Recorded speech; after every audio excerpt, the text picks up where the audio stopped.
بسم اللہ الرحمن الرحیم۔ نہیں تھا اپنا مزاج ایسا کہ ظرف کھو کر نہ بچاتے، وگرنہ ایسے جواب دیتے کہ پھر نہ پیدا سوال ہوتے۔ ناظرین کرام، میں نے ایک جہالت بھری، اناد بھری، منافقت بھری گفتگو سنی ہے، جس کے اندر یہ کہا جا رہا تھا کہ 12 ربیع الاول نبی پاک صلی اللہ علیہ وآلہ وسلم کی وصال کا دن ہے، لہذا اس لیے وہ کہہ رہا تھا کہ یہ متفق کا مسئلہ ہے، اور ساتھ یہ بھی کہہ رہا تھا کہ اس دن خوشیاں نہیں بلکہ سوگ منانا چاہیے۔ تو اس حوالے سے اس جہالت بھری گفتگو کا میں رد کرنا چاہتا ہوں، اور اپنے متعلقین، متوسلین اور اپنے نبی پاک صلی اللہ علیہ وآلہ وسلم کے عاشقان کے دل کے اندر جو تذبذب پیدا کیا جا رہا ہے، اس کو دور کرنے کے لیے، ختم کرنے کے لیے میں چند باتیں کرتا ہوں۔ میری بات کو سمجھنا، 12 ربیع الاول نبی اکرم صلی اللہ علیہ وآلہ وسلم کے وصال کا دن نہیں ہے۔ اب کیسے نہیں ہے؟ تاریخ میں تو آ گیا، تاریخ میں اور بھی اقوال ہیں۔ سب سے پہلی بات یہ ہے کہ نبی پاک کا وصال مبارک ربیع الاول میں ہے، سوموار کا دن ہے، اس میں اتفاق ہے، لیکن آگے تاریخ میں اختلاف ہے۔ اب میں رد کرنا چاہتا ہوں اس بات کا، اور رد بھی مستند دلیل سے۔ سب سے پہلے اسلام کے اندر کسی کتاب کا مرتبہ ہے تو وہ ہے قرآن مجید، فرقان حمید۔ قرآن کے بعد اگر مرتبہ ہے تو وہ ہے اسلام کی کتاب، میرے نبی پاک کے فرمان کی کتاب صحیح بخاری، جس کے اوپر لکھا ہوتا ہے اصح الکتب بعد کتاب اللہ تعالی تحت ادیم السماء صحیح البخاری، کہ قرآن کے بعد، اللہ کی کتاب کے بعد، آسمان کے نیچے اگر کوئی کتاب ہے، صحیح ترین کتاب ہے تو وہ ہے بخاری۔ بخاری کے مقابلے میں نہ کوئی تاریخ کی کتاب ہے، بخاری کے مقابلے میں نہ کوئی حدیث کی کتاب ہے۔ جتنی صحیح کتاب بخاری ہے، اس کے مقابلے میں اور کوئی کتاب نہیں ہے۔ اب میری بات کو سمجھنا، حضرت عمر بن خطاب رضی اللہ تعالیٰ عنہ کے پاس یہودی آئے، کہتے ہیں کہ اے عمر، آپ کے ہاں، آپ کی کتاب میں، آپ کے قرآن میں ایک آیت کریمہ ہے، اگر وہ آیت کریمہ یہودیوں کی طرف آتی تو یہودی اس دن عید مناتے، اور آپ لوگ عید کیوں نہیں مناتے؟ آپ نے فرمایا وہ کون سی آیت ہے؟ تو یہودیوں نے کہا کہ وہ آیت ہے الیوم اکملت لکم دینکم واتممت علیکم نعمتی ورضیت لکم الاسلام دینا۔ یہ آیت کریمہ ہے۔ عمر بن خطاب رضی اللہ تعالی عنہ نے ان کو کہا کہ آپ کی عقل ٹھکانے ہے؟ مجھے وہ دن یاد ہے، وہ وقت یاد ہے، وہ مقام یاد ہے جہاں یہ آیت کریمہ نازل ہوئی۔ آپ فرماتے ہیں مجھے یاد ہے حجۃ الوداع کے موقع پر میرے نبی اکرم صلی اللہ علیہ وآلہ وسلم میدان عرفات میں موجود تھے، خطبہ حج تھا، اسی دن جمعہ کا دن تھا، جمعہ کا دن 9 ذوالحج، میرے آقا کریم صلی اللہ علیہ وسلم خطبہ حج کے لیے میدان عرفات میں تشریف فرما تھے، تو یہ آیت کریمہ نازل ہوئی۔ ہم تو جمعہ کو بھی عید مناتے ہیں، ہم تو میدان عرفات کے اندر بھی خوشیوں کا اظہار کرتے ہیں۔ اب بات سمجھنا، خطبہ حجۃ الوداع 9 ذوالحج جمعہ کا دن تھا، یہ سن 10 ہجری کی بات ہے، اور سن 11 ہجری میں ربیع الاول کے مہینے میں میرے نبی پاک کا وصال ہے۔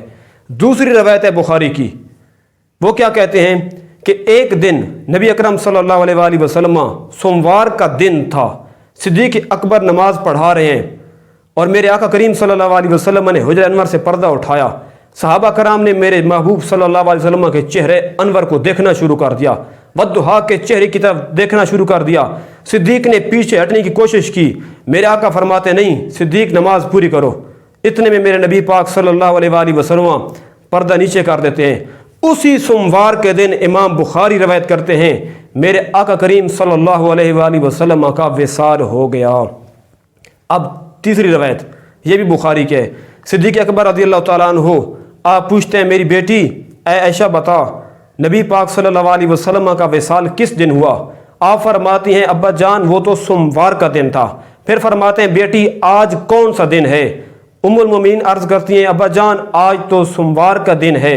صدیق اکبر کہتے ہیں پھر بیٹی میرا خیال ہے میرا گمان ہے ہو سکتا ہے آج میں بھی اس دار فانی سے کوچ کر کے نبی اکرم صلی اللہ علیہ وسلم کی طرف روانہ ہو جاؤں، لیکن صدیق کی وفات سوموار کو نہیں ہوئی، صدیق کا وصال سوموار کو نہیں ہوا۔ ناظرین کرام میری بات سمجھنا، میرے نبی پاک کا وصال ہوا بخاری کی روایت کے مطابق سوموار کو ربیع الاول کے اندر۔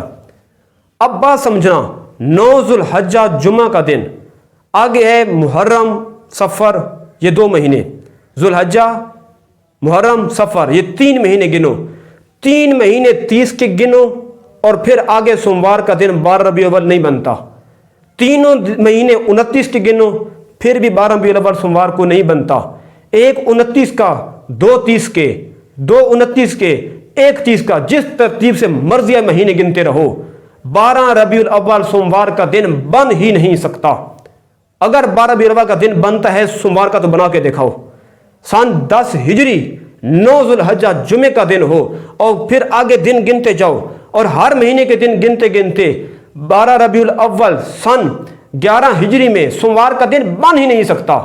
اور یہ تمام مفسرین، محدثین، مؤرخین کے نزدیک مسلم مسئلہ ہے کہ خطبہ حجۃ الوداع 9 ذو الحج جمعہ کا دن تھا، میرے نبی پاک کا وصال سوموار کے دن تھا۔ تو یہ جو روایت ہے 12 ربیع الاول نبی پاک کا وصال کا دن ہے، یہ عقلاً نقلاً بالکل قابل قبول ہی نہیں ہے۔ اور علامہ سہیلی نے روضۃ الانف کے اندر یہی اعتراض کرتے ہوئے پھر یکم ربیع الاول کی طرف عدول کیا، اور انہوں نے قول کر دیا کہ یکم ربیع الاول میرے نبی پاک کا وصال ہے۔ پھر ان کے بعد ہے حافظ ابن حجر عسقلانی رحمۃ اللہ علیہ، جنہوں نے بخاری کی شرح لکھی ہے فتح الباری شرح صحیح بخاری، اگر آپ نے پڑھی ہو، نہیں پڑھی تو اب پڑھ لینا۔ امام حافظ ابن حجر عسقلانی لکھتے ہیں کہ نبی اکرم صلی اللہ علیہ وسلم کا وصال اگر 12 ربیع الاول کو مانے تو سوموار کا دن نہیں بنتا، جب سوموار کا دن نہیں بنتا تو بخاری کا کیا کریں گے؟ اور اسلام کے اندر قرآن کے بعد اگر کسی کتاب کا مرتبہ ہے تو وہ ہے صحیح بخاری، اور بخاری کے مرتبہ اور مقام کا لحاظ رکھتے ہوئے جتنے مورخین نے 12 ربیع الاول کا قول نقل کیا ہے وہ قول قابل قبول نہیں ہے۔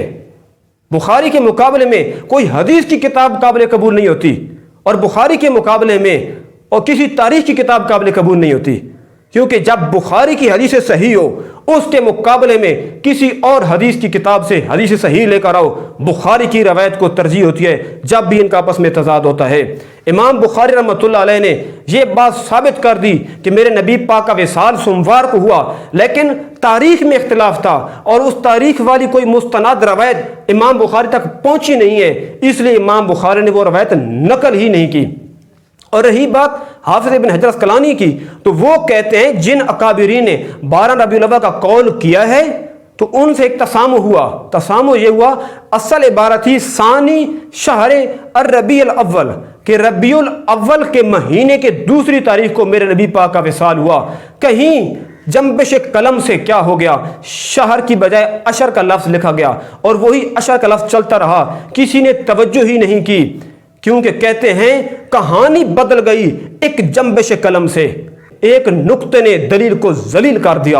اور یہی کہتے ہیں ہم دعا لکھتے رہے وہ دغا پڑھتے رہے، ایک ہی نقطے نے محرم سے مجرم بنا دیا، اس ایک نقطے نے بڑا کمال کر دیا۔ حافظ ابن حجر عسقلانی نے اکابرین کا بھی لحاظ رکھا اور امام بخاری کا بھی لحاظ رکھا، 12 ربیع الاول نبی پاک کا وصال کا دن نہیں بن سکتا، اگر بنتا ہے تو بنا کے دیکھو، 12 ربیع الاول ہو اور سوموار کا دن ہو، یہ نہیں بن سکتا۔ تو اس لیے حافظ ابن حجر عسقلانی کہتے ہیں 2 ربیع الاول نبی اکرم صلی اللہ علیہ وآلہ وسلم کا وصال ہے۔ اور رہی بات وہ جو کہتا ہے کہ اس دن ماتم مناؤ، سوگ مناؤ، صحیح بخاری کی روایات جتنی چیک کر لو ان میں یہ لکھا ہوا ہے کہ نبی اکرم صلی اللہ علیہ وسلم نے فرمایا جس عورت کا شوہر فوت ہو جائے وہ 3 دن نہیں بلکہ وہ کیا کرے، 4 مہینے 10 دن سوگ منائے، اور اس کے علاوہ کوئی عزیز اقارب رشتہ دار مر جائیں ان کے لیے ہے کہ 3 دن تک سوگ منائیں، 3 دن کے بعد کوئی سوگ نہیں ہے۔ جتنی روایات بخاری کی پڑھ لو۔ اور جو بندہ کہتا ہے کہ 12 ربیع الاول کو سوگ مناؤ، مت مناؤ، تو وہ مجھے بتائے اس کا مذہب کیا ہے، اس کا عقیدہ کیا ہے؟ سوگ منانا، مت منانا یہ کن کا کام ہے؟ ناظرین کرام، سامعین ذویل احترام، میری باتوں کو سمجھنا، میری باتوں کو سننا، اور یہ سارے دلائل آپ خود چیک کر لو، بخاری کا مقام ہے اصحُ الکتب بعد کتاب اللہ تعالی تحت عدیم سما صحیح البخاری. آسمان کے نیچے کوئی قرآن کے بعد کتاب ہے تو وہ بخاری ہے. یا بخاری کی یہ روایات کہہ رہی ہیں سوگ منانا اسلام کے اندر 3 دن کے بعد جائز نہیں ہے. جب 3 دن کے بعد سوگ منانا جائز نہیں ہے تو پھر تو کس دلیل کے تحت کہتا ہے کہ نبی صلی اللہ علیہ وسلم کا وصال 12 ربیع الاول کو ہے؟ سوگ مناؤ. سوگ منانا تمہارا کام ہے، ہمارا کام نہیں ہے. اور رہی بات خوشی منانے کی تو خوشی منانے کے بارے میں قرآن کہتا ہے قل بفضل اللہ وبرحمتہ فبذلک فلیفرحوا، کہ اے محبوب ان کو کہہ دیجئے، اپنے غلاموں کو اعلان کر دیجئے جب بھی اللہ کا فضل ملے، اللہ کی رحمت ملے، اسی کے ساتھ تم خوش ہوا کرو. کتنا یا اللہ خوش ہوئے، کب خوش ہوا کریں؟ میرا اللہ فرماتا ہے فلیفرحوا امر ہے، اور یہ امر مطلق ہے، اور مطلق امر اپنے اطلاق پہ جاری ہوتا ہے، اس کو کوئی مقید کر ہی نہیں سکتا. دن کو خوشی کرو تمہاری مرضی، رات کو خوشی کرو تمہاری مرضی، سال پورا خوشی کرتے رہو تمہاری مرضی، ہر مہینے خوشی کرو تمہاری مرضی، پوری زندگی خوشیاں کرتے رہو تمہاری مرضی. میں کیونکہ میں رب العالمین نے فلیفرحوا کو امر کو مطلق رکھا.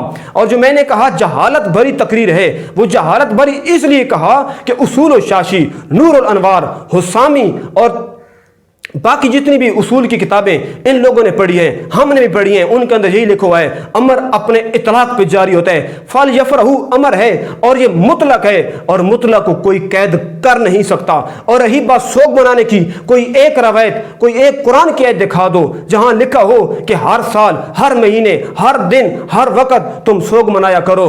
اور رہی بات دوسری، یا تو ان کو علم نہیں ہے اس بات کا، علم نہیں ہے تو پھر میرے نبی پاک فرماتے ہیں ایک زمانہ آئے گا، یہ بخاری کی روایت ہے، کہ جاہل لوگ آ جائیں گے، علماء اٹھ جائیں گے، اور جہلا کو لوگ اپنا امام بنا لیں گے، اور وہ جہلا بغیر علم کے فتوے دیں گے، خود بھی گمراہ ہوں گے اور قوم کو بھی گمراہ کر دیں گے.